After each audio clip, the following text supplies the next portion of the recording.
Assalamualaikum warahmatullahi wabarakatuh. Halo semuanya.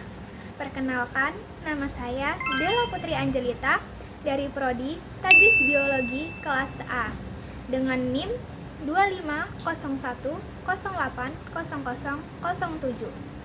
Di sini saya akan mengulas materi atau mempresentasikan materi mata kuliah literasi digital yang diampu oleh Bapak Bisma Akmarizal.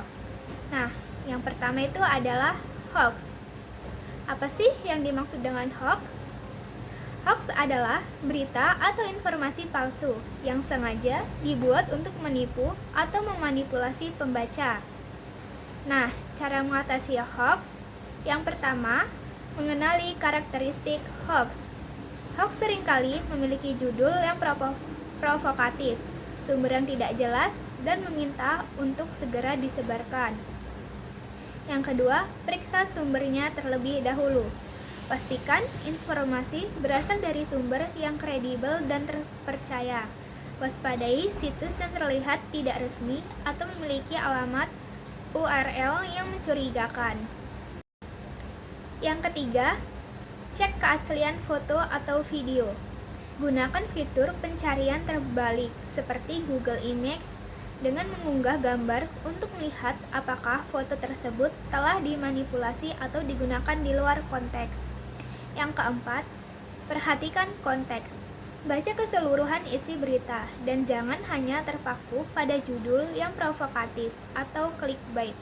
Pahami konteksnya agar tidak salah tafsir. Yang kelima, sharing sebelum share.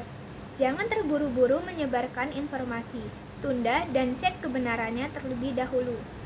Yang keenam, tingkatkan literasi digital. Edukasi diri sendiri dan orang lain tentang cara kerja hoax dan cara mengidentifikasinya.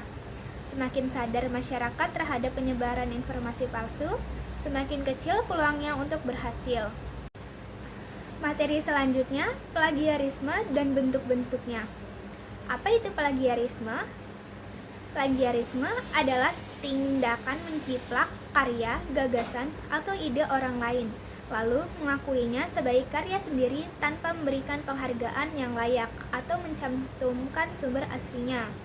Tindakan ini merupakan bentuk pelanggaran hak cipta yang dapat merusak integritas dan etika, terutama dalam dunia akademis dan ilmiah. Nah, di sini ada bentuk-bentuk plagiarisme. Yang pertama, plagiarisme teks, yaitu menyalin teks secara utuh dari sumber lain tanpa kutipan yang jelas. Kedua, plagiarisme ide, yaitu menggunakan teori, metode, atau gagasan orang lain seolah-olah milik sendiri tanpa atribusi yang tepat.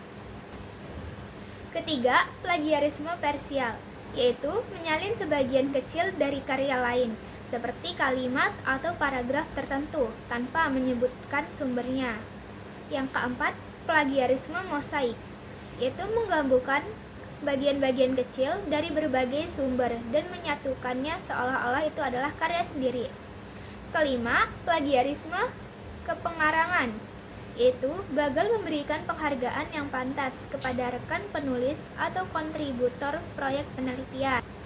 Yang keenam, plagiarisme parafrase, yaitu melakukan parafrase tanpa merujuk sumbernya, mengubah hanya beberapa kata saja dari kalimat asli, tetapi masih mempertahankan struktur dan ide aslinya, disebut patchworking atau mosaic writing, dan tetap dianggap plagiarisme. Yang ketujuh, plagiarisme kolusi, yaitu menyerahkan karya yang sebagian atau seluruhnya disalin dari orang lain, seperti teman atau membayar orang lain untuk mengerjakan tugas. Yang kedelapan, plagiarisme data, yaitu menggunakan data dari karya ilmiah orang lain tanpa izin atau pengakuan. Dan yang terakhir, plagiarisme data, yaitu menggunakan kembali karya atau tulisan sendiri yang sudah dipublikasikan sebelumnya tanpa memberitahu bahwa karya tersebut pernah diterbitkan. Yang selanjutnya, parafrase. Apa sih parafrase itu? Parafrase adalah cara mengungkapkan kembali ide atau gagasan dari suatu sumber dengan menggunakan kata-kata sendiri tanpa mengubah makna aslinya. Nah, bentuk-bentuk parafrase itu yang pertama ada parafrase ekuivalen, yaitu mengganti kata dengan kata lain yang memiliki makna hampir sama. Yang kedua, parafrase amplifikasi, yaitu menambah detail atau informasi tambahan pada kalimat asli. Yang ketiga, parafrase generik spesifik, yaitu parafrase yang mengganti kata dengan kata lain yang memiliki hubungan makna lebih luas atau generik, atau lebih sempit spesifik. Yang keempat, parafrase rangkuman, yaitu merangkum poin-poin utama dari sebuah teks atau paragraf menjadi kalimat yang lebih singkat. Yang kelima, parafrase kontraksi, yaitu meringkas kalimat dengan menghilangkan informasi yang tidak penting. Yang terakhir, parafrase keantoniman ingkaran, menggunakan dua kata yang berlawanan dengan tambahan negasi untuk menyampaikan makna yang sama. Nah, slide selanjutnya etika berinternet atau netiquette yang memiliki pengertian sendiri, yaitu serangkaian aturan dan norma yang mengatur perilaku yang sopan dan bertanggung jawab saat menggunakan internet. Etika berinternet. Yang pertama, gunakan bahasa yang baik dan sopan. Menggunakan bahasa yang sopan dan jelas, hindari kata-kata multitafsir, dan perhatikan tata bahasa serta ejaan sebelum mengunggah konten. Yang kedua, hargai privasi dan hak cipta. Jangan menyebarkan informasi pribadi orang lain dan hargai hasil karya orang lain dengan mencantumkan sumbernya, hindari plagiarisme. Yang ketiga, berpikirlah sebelum bertindak. Cek kebenaran berita sebelum menyebarkannya dan waspadai informasi yang bertujuan menjelekkan nama baik seseorang. Yang keempat, hormati perbedaan pendapat.